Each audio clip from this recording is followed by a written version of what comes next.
आज या ठिकाणी मला फार आनंद होते। पहिल्यांदाच मी इंदापूर शहरात आले, नाहीतर पहिले मी म्हणजे आमच्या जंक्शनमध्ये 20 वर्ष झालं अन्नदानाची सेवा आहे।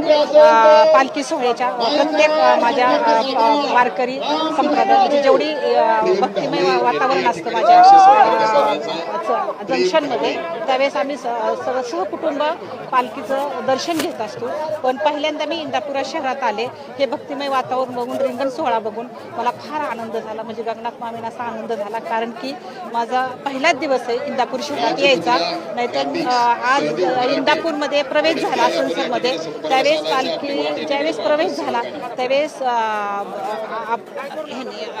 पावसाचं वातावरण होतं, पाऊस खूप जोराचा आला, त्यावेळेस खूप म्हणजे माझा शेतकरी सुखी आणि समाधानी राहू दे असं म्हणजे मला ज्यावेळेस पालखीचं आगमन झालं संसदमध्ये त्यावेळेस असं वाटलं की आज शेतकरी राजा माझा सुखी आणि समृद्ध होईल आणि भरभरून पाऊस आज म्हणजे अख्ख्या महाराष्ट्रात शेतकऱ्याचा समाधानयुक्त पाऊस आहे।